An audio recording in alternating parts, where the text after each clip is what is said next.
Our physics project started as quite a fiasco. Nevertheless, it did redeem itself. We started out with Project 1 as being a contraction with bearings on a track in a large spring, which did not work well at all. So we went to research using surgical tubing. We originally did not use surgical tubing, thinking that the elasticity would deteriorate and that after time, long or short, there would be no more force. We found an Ace Hardware that supplied the tubing, and we bought some to experiment with. One of our group members had seen in the past the use of ABS pipe with a slit along each side. We modified the inside of the pipe to have a holder for the balloon. We then tried to attach some metal bolts to the balloon holder that we could tie the tubing to. When we did this, the metal pieces kept ramming into the ends of the slits, causing the pipe to break little by little each time. So, we then decided to use a piece of USTP Cat5 wire to go through the balloon holder and attach to the tubing. It worked and solved the problem of breaking the pipe, but it kept traveling out of the outer pipe instead of stopping at the end of the slits like the bolts would. So, we decided to tie a piece of string to the back of the balloon holder that would attach to the pipe at a length where the balloon holder would stop before it could fly out, causing just the balloon to fly out. It has worked out very well. We also had little problems with the balloons breaking inside, so we tried using a plastic or a paper cup as a wad to shield the balloon while in the pipe. Both worked out very well.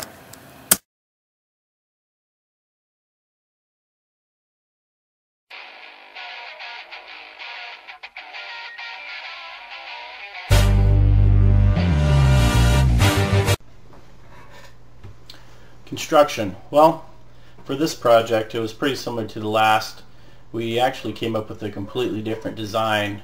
We wanted to utilize a tube to keep the launch at a 45-degree angle, and also to implement some surgical tubing, since others seem to have some success with the elasticity that provided.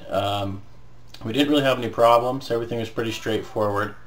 We used some pipe clamp to attach chain links, which we tied the surgical tubing on, and on the inside we used some smaller ABS inside the 3-inch tubing to kind of use as a ramrod to shoot the balloon out, and that worked really well.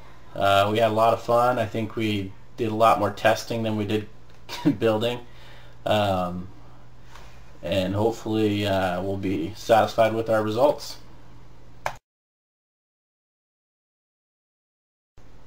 The only real difficulty we encountered during the build construction process had to do with an eye bolt that was going through the inside ramrod, and after the launch it would come to an abrupt stop and was starting to cut through our 3-inch ABS pipe.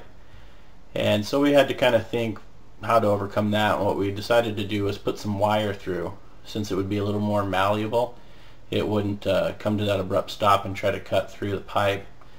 And let's see, the only other thing other than that was sometimes the balloon would break inside the tube, so we decided to use a cup to kind of protect the balloon as it went through the launch process, and that worked really well.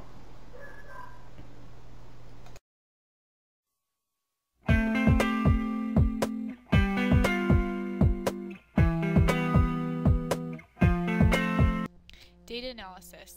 We got to collect and analyze a lot of data for this project with Logger Pro, Hooke's Law, Energy, Excel, and all that stuff. It was kind of fun, but learned a lot, definitely.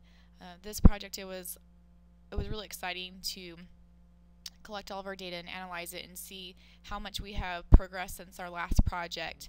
As you all know, our launcher, I think, did the worst out of everybody, and so it's exciting to see that we really have a chance this time, and that, you know, we really learned a lot and improved our launcher from last time, and hopefully by the time you have all watched this, we will have reached our goal by soaking David.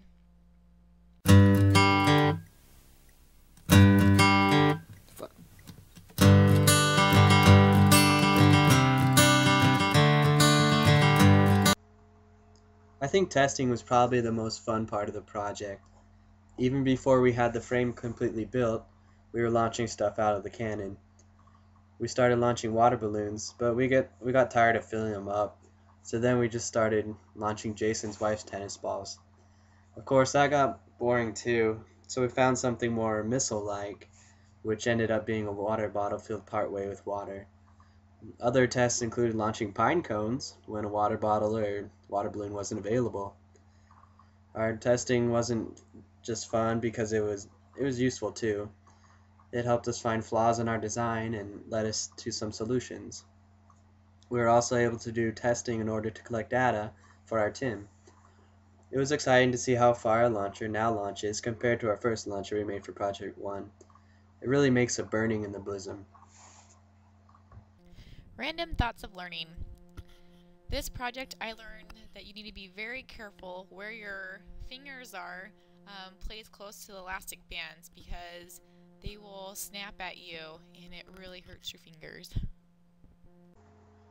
The thing I learned from this project is you just can't give up. With the first project we could have been like, hey, screw it, we'll just use this crappy one again. But we made a whole nother one, so it was a lot better. And yeah, so that was pretty cool. Just so you know, according to the guy at Home Depot, the one who won't leave you alone, ABS pipe cracks easily because it has so much, quote, resin, unquote.